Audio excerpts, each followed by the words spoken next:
The Grand Meridian Hotel stood tall in the heart of Manhattan. It was the kind of place where a single night's stay cost more than what most people earned in a month. Crystal chandeliers hung from the ceilings. The floors were made of Italian marble, and the guests who walked through its golden doors carried last names that appeared in business magazines and history books. Elena Vasquez had worked there for 3 years. She was 29 years old, and every single day felt exactly the same. Wake up at 5 in the morning. Take 2 buses from her small apartment in the Bronx.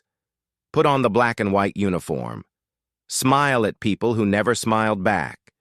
Carry trays of food and drinks that cost more than her weekly paycheck. Go home. Sleep. Repeat.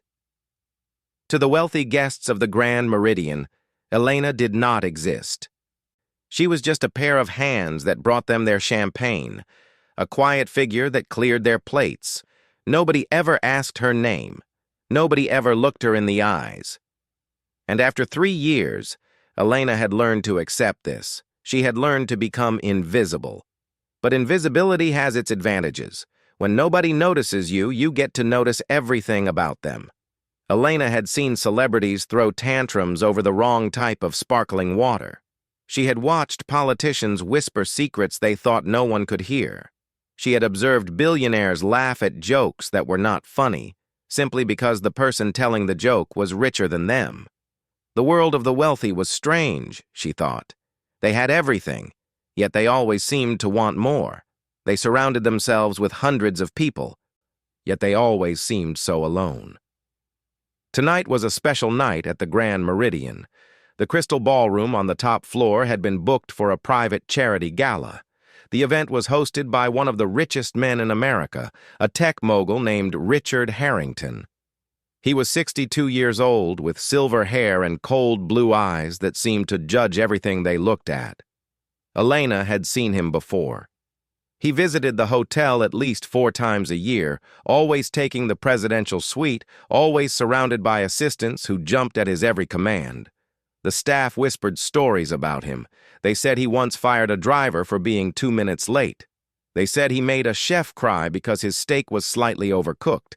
They said he donated millions to charity, but treated the people around him like they were worth nothing. Tonight, over 200 of his closest friends and business partners had gathered in the Crystal Ballroom. They wore designer gowns and expensive suits. They laughed their polished laughs and made their polished conversation. And at the center of the room, placed on a small stage like a sacred treasure, sat a piano. But this was not just any piano. It was an 1875 Steinway grand piano, one of the rarest in the world. Its body was made of dark mahogany wood that gleamed under the chandelier lights. Its keys were made of real ivory, yellowed slightly with age but still beautiful. Harrington had purchased it at an auction for over $2 million. He called it his greatest possession. He said it once belonged to a European prince, though nobody knew if that story was true. Elena found herself staring at it from across the room. There was something about pianos that had always called to her, something deep and unexplainable. When she was a little girl, growing up in a cramped apartment with thin walls and noisy neighbors, the piano had been her escape. Her mother, a woman who cleaned houses during the day and sewed clothes at night, had somehow saved enough money to buy a small keyboard from a second-hand store. "Music is a gift," her mother used to say. "No matter how hard life gets, no one can take the music from your heart." Elena had taught herself to play at first, pressing the keys late at night when her father was asleep. But her mother saw the talent in her. She saw how Elena's small fingers moved across the keys like they had done it in another life. So she found a way to pay for lessons. She took extra cleaning jobs. She skipped meals. She wore the same old coat for 7 winters. And Elena learned. By the time she was 12, she could play Chopin. By 14, she was playing Rachmaninoff. Her teacher, an old Russian woman who had once performed in concert halls across Europe, said Elena had a rare gift. She said Elena played with her soul, not just her hands. She said Elena could go far, maybe all the way to Juilliard, the most famous music school in America. And for a brief, shining moment, it seemed like that dream might come true. Elena was 17 when she received the letter. She had been accepted to Juilliard with a partial scholarship. It was the happiest day of her life.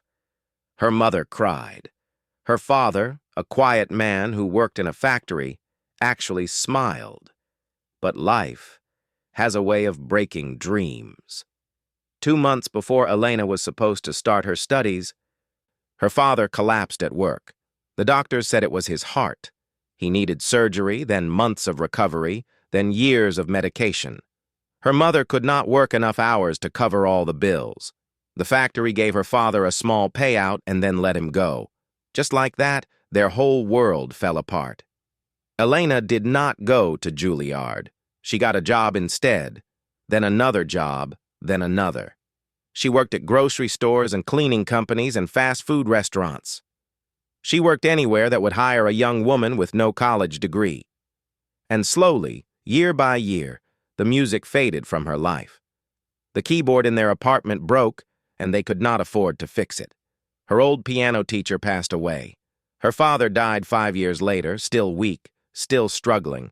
Her mother followed him 2 years after that, worn down by a lifetime of sacrifice. Elena was alone now. 29 years old, with nothing but a small apartment, a job carrying champagne for billionaires, and a heart full of music that had nowhere to go. She had not touched a piano in 10 years. But standing in the crystal ballroom tonight, staring at that beautiful Steinway, Elena felt something stir inside her. It was a feeling she had buried so deep she had almost forgotten it existed. A longing, a hunger, a whisper from the girl she used to be. The guests chatted and laughed around her, but Elena barely heard them.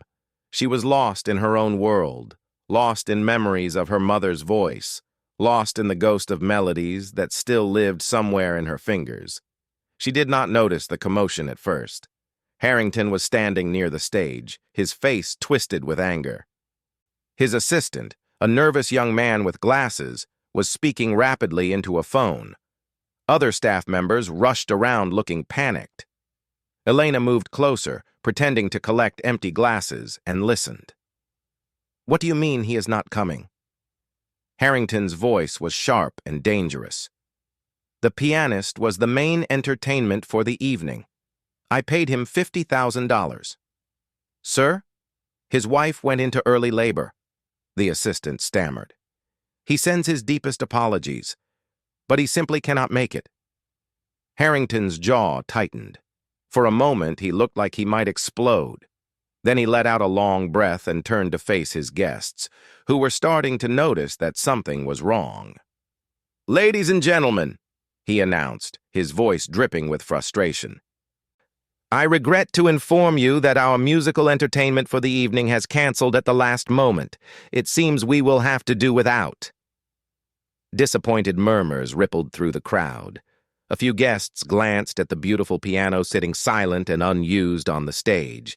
Someone made a joke about playing themselves, and polite laughter followed. Elena should have looked away. She should have gone back to serving drinks and clearing tables and being invisible. But she did not. She kept staring at that piano, and something in her eyes must have given her away. Because when she finally looked up, she found Richard Harrington staring directly at her, and he was smiling. But it was not a kind smile. Elena felt her blood run cold. Richard Harrington was walking toward her now, cutting through the crowd of wealthy guests like a shark moving through water. His cold blue eyes never left her face. That smile on his lips grew wider with each step, but there was no warmth in it. It was the smile of a man who had found a new toy to play with. Elena quickly looked down at her tray of empty glasses. Maybe she was wrong. Maybe he was walking toward someone else. Maybe if she just stayed quiet and invisible like she always did, he would pass right by her and forget she existed. But luck was not on her side tonight. "You there?" Harrington's voice cut through the noise of the ballroom. The waitress. Elena's heart dropped. She looked up slowly, hoping against hope that he was talking to someone else. But no. He was standing right in front of her now, close enough that she could smell his expensive cologne. Behind him, dozens of guests had turned to watch. Their curious eyes burned into her skin. "Yes, sir?" Elena managed to say. Her voice came out smaller than she wanted it to. "I saw you staring at my piano," Harrington said. He tilted his head slightly, studying her like she was some kind of puzzle. "You seemed quite fascinated by it. Most of my staff know better than to gawk at my possessions." Elena felt heat rise to her cheeks. From the corner of her eye, she could see her supervisor, a stern woman named Mrs. Patterson, watching the scene with a horrified expression. The message in her eyes was clear.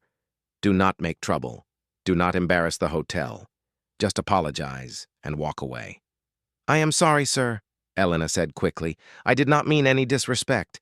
It is just a very beautiful instrument." Harrington raised an eyebrow. "You know something about pianos, do you?" Elena hesitated. This was dangerous ground. Everything in her told her to just say no, to play dumb, to go back to being invisible. But something else stirred inside her too. A spark of pride that refused to be completely smothered. "A little," she said quietly. "I used to play, a long time ago." A ripple of amused whispers spread through the nearby guests. A woman in a red dress covered her mouth to hide a laugh. A man with a gray beard smirked into his wine glass. The idea of a waitress knowing anything about classical music was apparently very entertaining to them. Harrington heard the whispers too, and his smile grew even wider. He was enjoying this. "You used to play," he repeated slowly, tasting each word. "How wonderful. And where exactly did you study? The Bronx Community Center?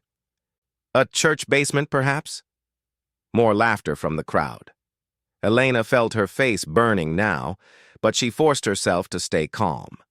She had dealt with rude customers before. She had been looked down on her entire life. This was nothing new. "I was accepted to Juilliard," she said, and this time her voice did not waver. "But I was not able to attend." The laughter stopped. Harrington blinked, clearly not expecting that answer.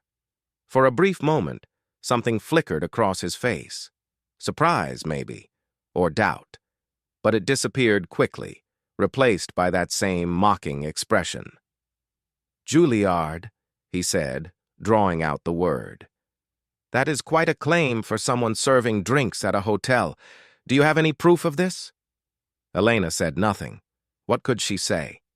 The acceptance letter was long gone, lost in one of the many moves she had made over the years. The only proof she had was the music that still lived inside her, and that was not something she could show on demand. Harrington took her silence as confirmation of what he already believed. She was lying. She was just a waitress with delusions of grandeur, trying to make herself seem more interesting than she was. He turned to his guests with a dramatic gesture. "Ladies and gentlemen, it seems we may have found our entertainment for the evening after all. This young woman claims she was accepted to Juilliard." The crowd murmured with interest. Some looked amused. Others looked skeptical. A few looked uncomfortable, sensing that something cruel was about to happen. Harrington turned back to Elena. "I will make you a deal," he said, his voice loud enough for everyone to hear. "You say you can play. My piano is sitting right there, silent and lonely, waiting for someone to bring it to life. So why not prove yourself?" Elena's stomach twisted. "Sir, I do not think that would be appropriate. I am working tonight, and I will make it worth your while," Harrington interrupted. He reached into his jacket pocket and pulled out his phone, holding it up like a weapon. "If you can sit down at that piano and play something that impresses me, something truly worthy of a supposed Juilliard candidate, I will donate $100,000 to the charity of your choice. Tonight. Right now, in front of all these witnesses." Gasps echoed through the ballroom. $100,000 was nothing to a man like Harrington, but it was a fortune to everyone else. It was more money than Elena would make in 3 years of carrying trays. Her mind raced. This had to be a trick. There had to be a catch. "And if I do not impress you?" she asked slowly. Harrington's smile turned sharp. "Then you will be fired. Immediately. For wasting my time and embarrassing yourself in front of my guests." He paused, letting the weight of his words sink in. "So what do you say? Do you have the courage to back up your claims? Or were you just a liar looking for attention?" The ballroom was completely silent now. 200 people held their breath, waiting to see what the waitress would do. Elena could feel every single one of their eyes on her. Some were curious, some were mocking. A few, surprisingly, looked almost hopeful. Elena thought about her life. She thought about the bills piling up on her kitchen table. She thought about the double shifts she worked just to afford her tiny apartment. She thought about how hard it had been to find this job and how impossible it would be to find another one if she got fired tonight. She should say no. She should apologize and walk away and go back to being invisible. That was the smart thing to do. That was the safe thing to do. But then she thought about her mother. She thought about all those extra cleaning jobs, all those skipped meals, all those winters in the same old coat. Her mother had sacrificed everything to give Elena the gift of music. She had believed in her daughter when no one else did. She had told her that no matter how hard life gets, no one can take the music from your heart. Elena had let life take it anyway. She had buried her gift under years of survival. She had convinced herself that dreams were for other people, people with money and connections and luck. She had accepted her invisibility so completely that she had forgotten who she used to be. But standing here now with Harrington's mocking smile burning into her soul, Elena felt something wake up inside her, something that had been sleeping for a very long time. It was anger. It was pride. It was the ghost of a 17-year-old girl who had once been told she could go all the way. Elena set her tray of empty glasses on a nearby table. Her hands were shaking, but her voice was steady when she spoke. "I will do it." Harrington looked genuinely surprised. He had expected her to back down. They always back down. "Are you sure?" he asked, and for the first time, there was a hint of uncertainty in his voice. "There is no going back once you sit at that piano. If you fail, you lose everything." Elena looked him straight in the eyes. "I have already lost everything," she said quietly. "I have nothing left to be afraid of." The crowd parted as she walked toward the stage. Whispers followed her every step. She could hear them placing bets, laughing at her, waiting for her to fail. Mrs. Patterson was making frantic gestures from across the room, but Elena did not look at her. She climbed the 3 small steps to the stage. The Steinway grand piano sat before her, magnificent and terrifying. Its dark wood gleamed under the lights. Its ivory keys seemed to glow. Elena pulled out the bench and sat down. Her fingers hovered over the keys. They were trembling. 10 years. It had been 10 years since she had played. What if she had forgotten everything? What if her mother had been wrong about her? What if she really was just a waitress with foolish dreams?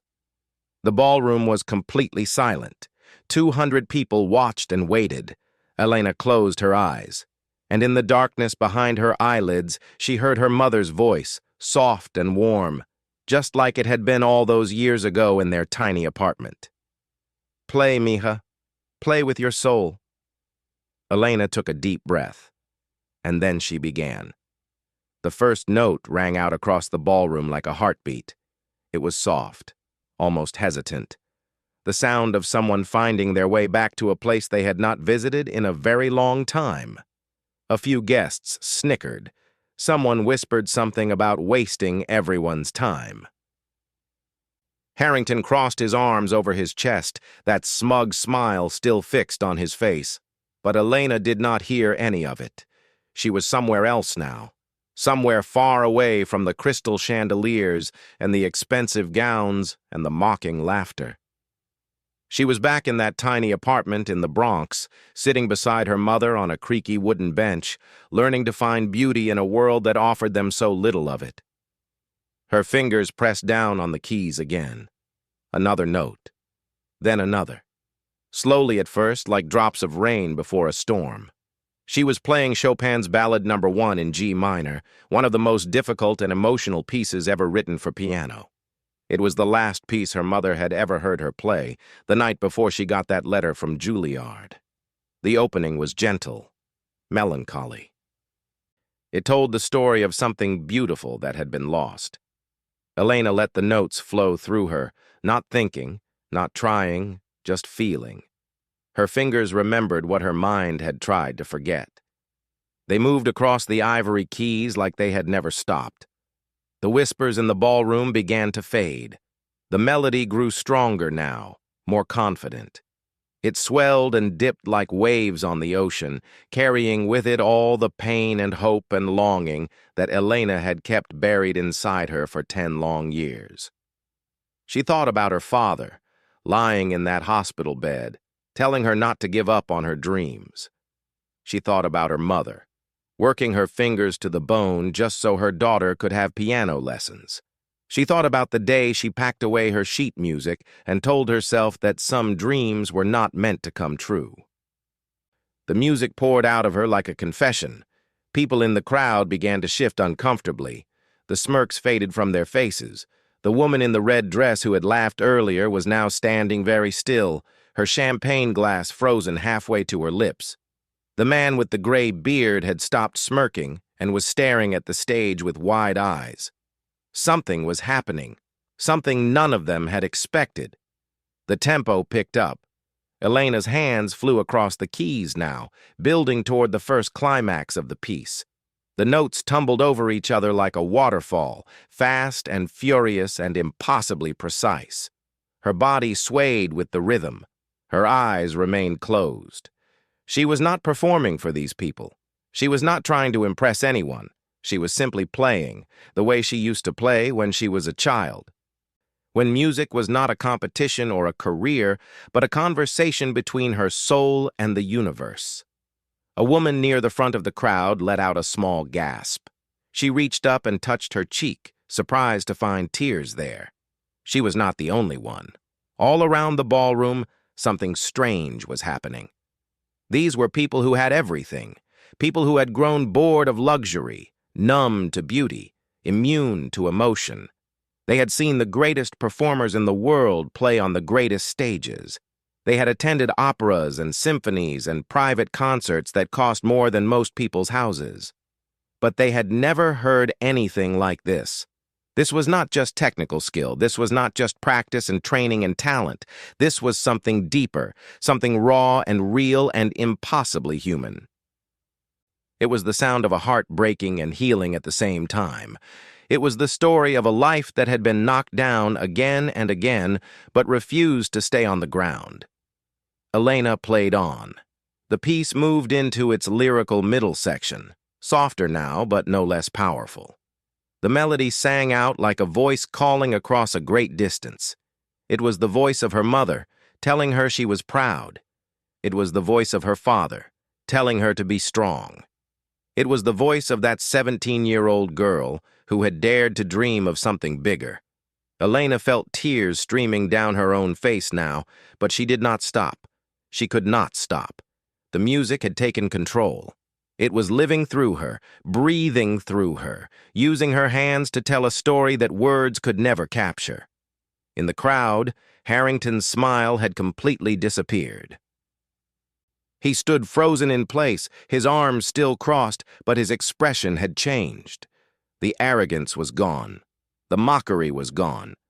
In its place was something that looked almost like pain. His jaw was tight. His eyes were fixed on the young woman at his $2 million piano. He was remembering something.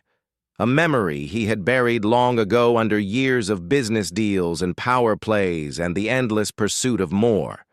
He was remembering his own mother, who had worked 2 jobs to put him through college. He was remembering the day she died, alone in a hospital room, while he was busy closing a deal on the other side of the world.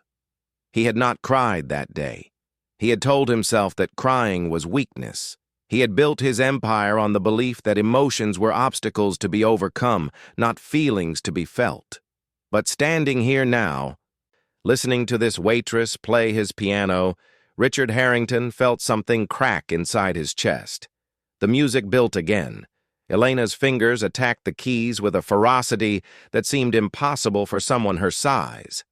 The ballade was reaching its famous climax, a thundering storm of notes that required both incredible speed and incredible control. It was the part that separated good pianists from great ones. It was the part that had made her old Russian teacher gasp when Elena first played it at age 15. Every person in that ballroom held their breath. Elena's hands were a blur now. The piano sang and roared and wept all at once. The sound filled the crystal ballroom from floor to ceiling, bouncing off the marble walls, drowning out everything else in the world. For those few minutes, there was no gala, no charity, no wealthy guests or expensive gowns. There was only the music. And then, slowly, the storm began to calm. The final section of the ballade was quiet again, reflective. It was the sound of acceptance, the sound of peace. Elena played each note with heartbreaking tenderness, as if she was saying goodbye to someone she loved. Her tears fell onto the ivory keys, but her hands never wavered. The last note hung in the air like a prayer, and then there was silence. Complete, absolute, deafening silence. Elena sat at the piano with her eyes still closed, her hands resting gently on the keys. She was trembling all over now, her whole body shaking from the emotion she had just poured out. She felt empty and full at the same time, broken and whole, lost and found. For a long moment, nobody moved, nobody spoke, nobody even seemed to breathe. Then, somewhere in the back of the ballroom, a single pair of hands began to clap. It was followed by another, then another. Then suddenly the whole room exploded into applause. People rose to their feet, knocking over chairs and spilling drinks, not caring about the mess. They clapped until their palms stung. They shouted and cheered and wiped tears from their eyes. A standing ovation for a waitress. Elena finally opened her eyes. She looked out at the crowd in disbelief. These were the same people who had laughed at her just minutes ago, the same people who had treated her like she was invisible. Now they were standing and crying and applauding like she was the most important person in the world. She did not know what to feel. She did not know what to think. She only knew that for the first time in 10 years, she felt like herself again. Slowly, she turned her head and looked at Richard Harrington. The billionaire stood apart from the crowd, not clapping, not cheering. But his face told a different story. His eyes were red, his cheeks were wet. And for the first time since Elena had known of him, he did not look like a powerful tycoon. He looked like a man who had just been reminded that he was human. He took a step toward the stage, and the room fell silent once again. The applause died down as Harrington walked toward the stage. His footsteps echoed across the marble floor. Every eye in the ballroom followed him, waiting to see what he would do next. Elena remained seated at the piano. Her heart was pounding so hard she could feel it in her throat. She had done it. She had actually done it. But now came the moment of truth.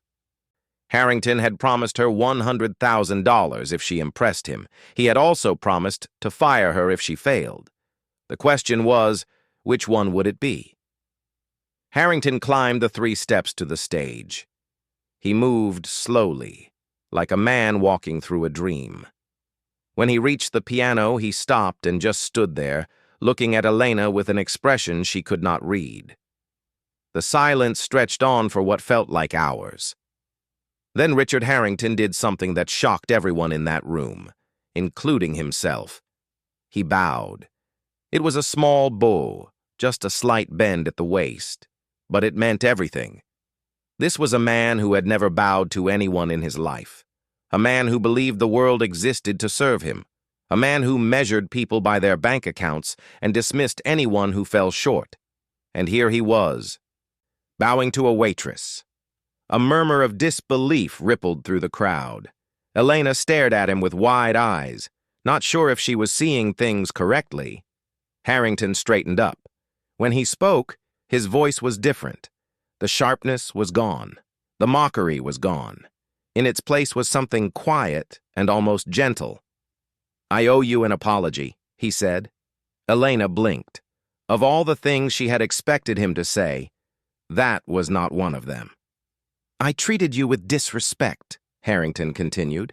"I assumed I knew who you were based on the uniform you were wearing. I thought I could embarrass you in front of my guests for my own amusement." He paused and shook his head slowly. "I was wrong. I was very, very wrong." He turned to face the crowd. His voice grew louder now, strong enough for everyone to hear. "Ladies and gentlemen, I have spent my entire life surrounded by talented people. I have hired the best musicians, the best artists, the best performers money can buy. I thought I understood what excellence looked like." He glanced back at Elena. "I did not. Not until tonight." The guests listened in stunned silence. They had never seen Harrington like this. The man who never apologized, the man who never admitted weakness, the man who never showed emotion. He was standing on a stage, publicly humbling himself before a woman who served drinks for a living. Harrington reached into his jacket pocket and pulled out his phone. He tapped the screen a few times, then held it up for everyone to see. $100,000, he announced. "I am transferring it right now to the charity of this young woman's choice." He looked at Elena. "What organization would you like to support?" Elena's mind went blank. She had not actually thought about this part. She had been so focused on just surviving the performance that she had not considered what would happen if she actually won. Then slowly, an answer came to her. "Music education," she said softly. "For children who cannot afford lessons. Children like I used to be." Harrington nodded. Something flickered in his eyes. Respect, maybe? Or recognition? "Done," he said. He tapped his phone again. $100,000 to the New York Youth Music Foundation. The crowd erupted into applause again, but Harrington held up his hand to silence them. He was not finished. "I would like to know something," he said, turning back to Elena. "You said you were accepted to Juilliard but could not attend. Will you tell me why?" Elena hesitated. Her story was not something she shared with strangers. It was too painful, too personal. But something about this moment felt different. Something about the way Harrington was looking at her made her feel like she could trust him with the truth. "My father got sick," she said quietly. "His heart. He needed surgery and then years of care. My mother could not work enough hours to pay for everything. Someone had to help. Someone had to get a job." She paused, her voice catching slightly. "So I did. I gave up my place at Juilliard. I gave up the piano. I gave up everything." The ballroom was completely silent. Even the servers had stopped moving, listening to her story. "My father died 5 years later," Elena continued. "He never fully recovered. My mother died 2 years after that. She worked herself to exhaustion trying to keep us afloat." A tear slid down her cheek, but she did not wipe it away. "I have been alone ever since, working whatever jobs I could find, trying to survive. Tonight was the first time I have touched a piano in 10 years. Harrington stared at her. His face had gone pale. 10 years, he repeated slowly. "You have not played in 10 years, and you just performed Chopin's first ballade from memory. Flawlessly." Elena shrugged slightly. "The music never left me. It was always there, waiting. I just did not have anywhere to let it out." Harrington was quiet for a long moment. He seemed to be fighting some kind of internal battle. Finally, he spoke again. "I lost my mother too," he said. His voice was barely above a whisper, but in the silent ballroom, everyone heard it. "She worked 2 jobs to put me through college. She believed in me when no one else did. She sacrificed everything so I could have a chance at a better life." He paused, and his jaw tightened. "She died alone in a hospital room while I was on the other side of the world closing a business deal. I told myself I could not leave. I told myself the deal was too important." His voice cracked slightly. "I have regretted that decision every single day since." Elena watched him, her heart aching. For the first time, she saw past the expensive suit and the cold reputation. She saw a man carrying his own weight of grief and guilt. A man who had buried his pain under money and power because he did not know what else to do with it.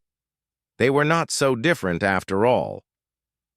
"I think she would have loved your playing tonight," Harrington said softly.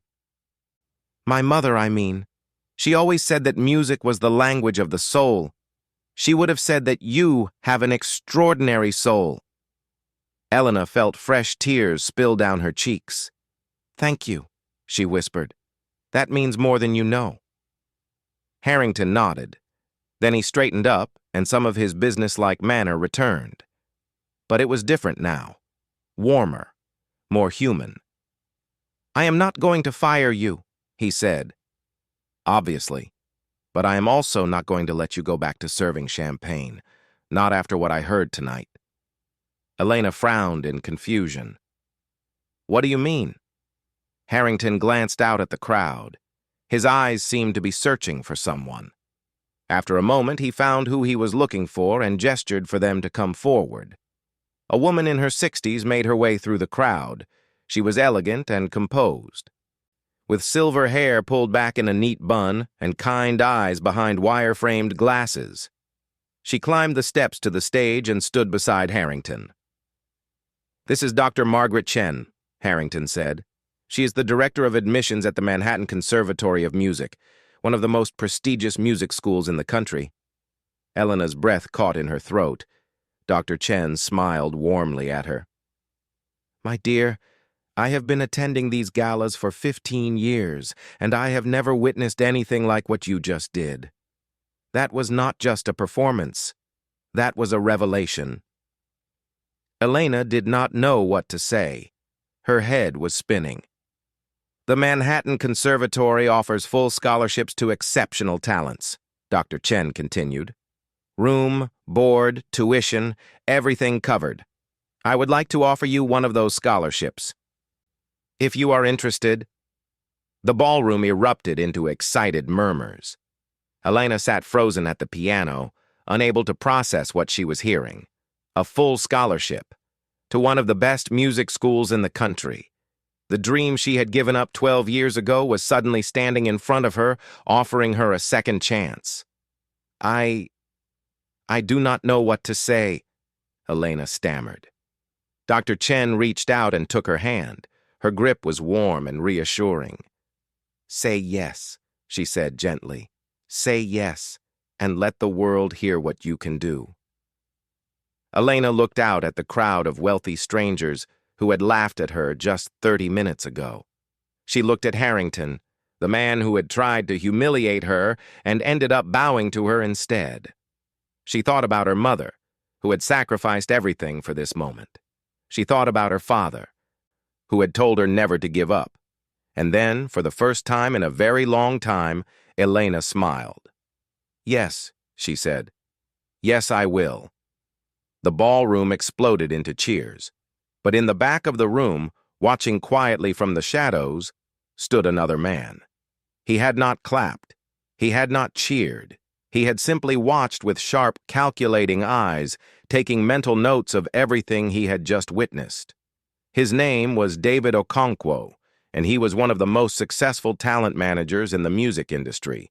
He had discovered 3 Grammy-winning artists in his career, and he had just found his 4th. 1 year later, Elena stood backstage at Carnegie Hall. She could hear the murmur of the crowd through the heavy velvet curtains. 2,000 people had come to see her perform tonight. Every seat was sold out. Critics from the biggest newspapers in the country were sitting in the front rows with notebooks in their laps. Television cameras were set up in the back, ready to broadcast her performance to millions of viewers around the world. It was the biggest night of her life. Elena closed her eyes and took a deep breath. Her hands were trembling slightly, just like they had trembled 1 year ago when she sat down at that Steinway piano in the Grand Meridian Hotel. So much had changed since that night. So much had happened that she still could not quite believe was real. After the gala, everything had moved so fast. The talent manager, who had been watching from the back of the room, approached her before she even left the hotel. His name was not important. What mattered was what he said to her. "I have been in this business for 30 years, he told her. I have discovered some of the greatest musicians of our generation, but I have never seen anyone play the way you played tonight. You have something special, something that cannot be taught, and I want to help you share it with the world." At first, Elena did not believe him. She thought it was some kind of joke, or maybe a scam. People like her did not get discovered by famous talent managers. People like her did not get record deals and concert bookings and magazine interviews. People like her stayed invisible.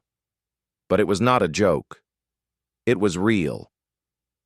Within a week, Elena had signed with his management company. Within a month, she had started her studies at the Manhattan Conservatory on a full scholarship. Within 3 months, she had her first professional booking, a small concert at a local theater that sold out in 2 days.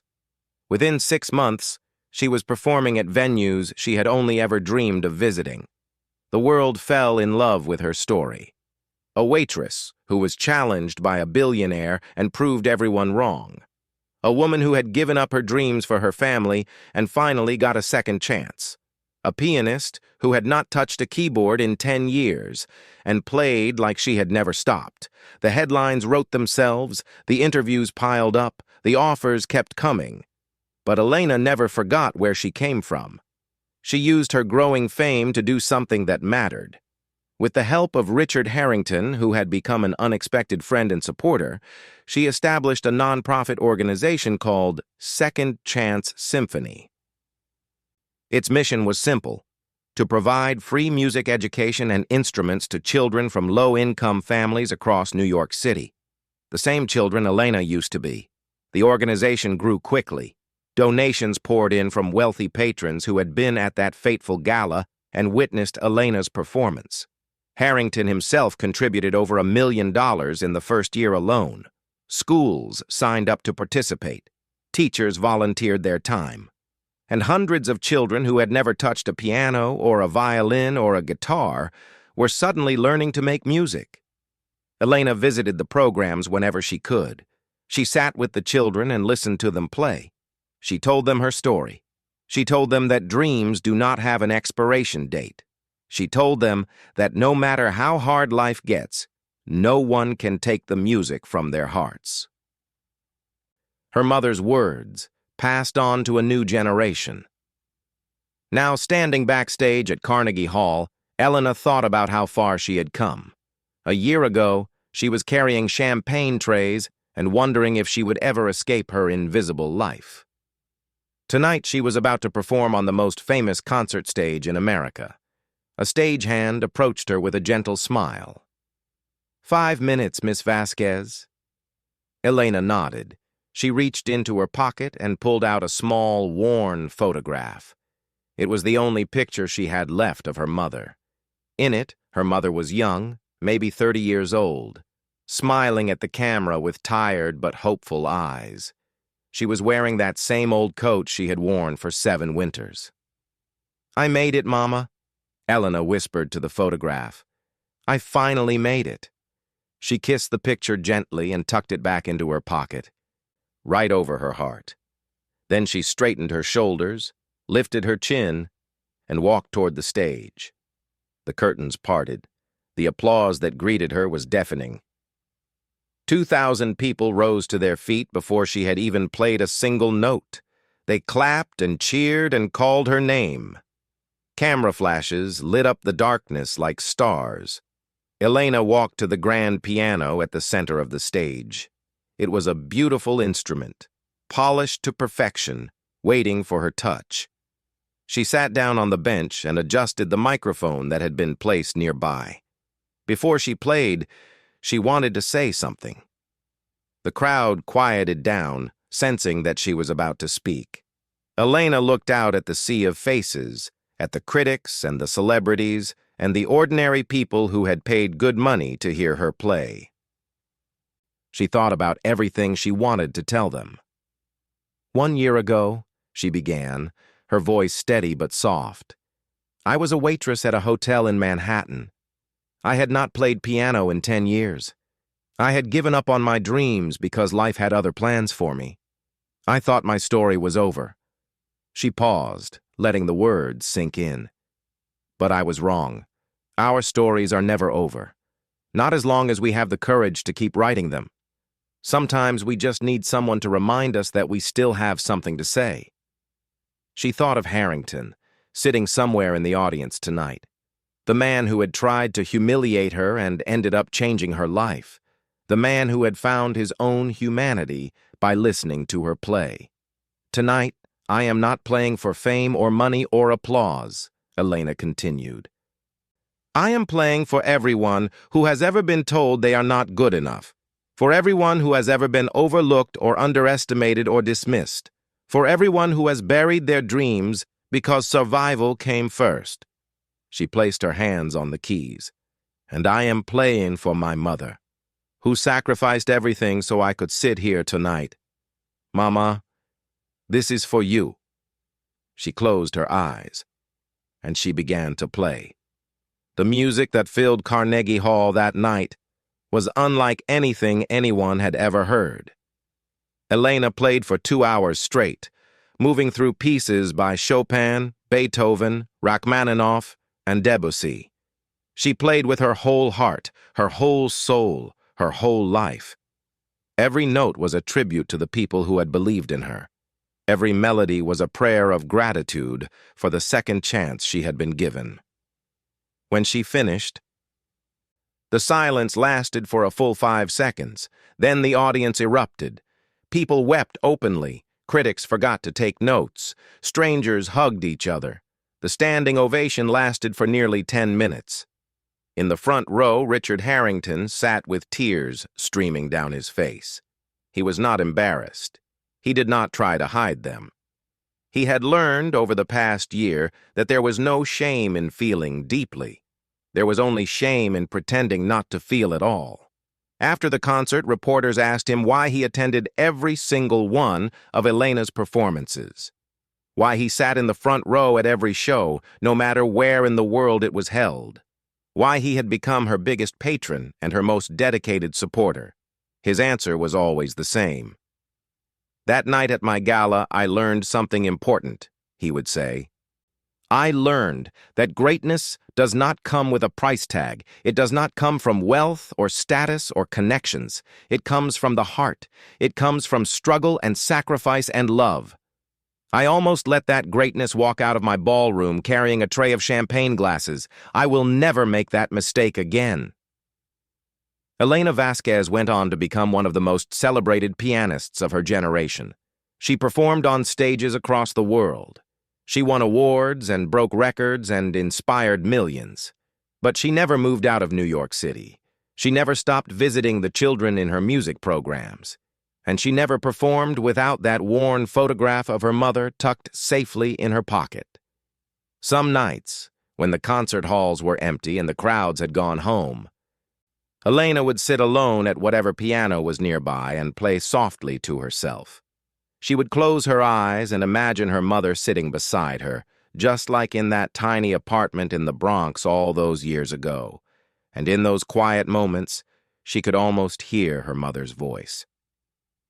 I always knew you would make it, mija. I always knew. Elena would smile, and she would keep playing. Because some dreams are worth waiting for, and some music never stops. The end.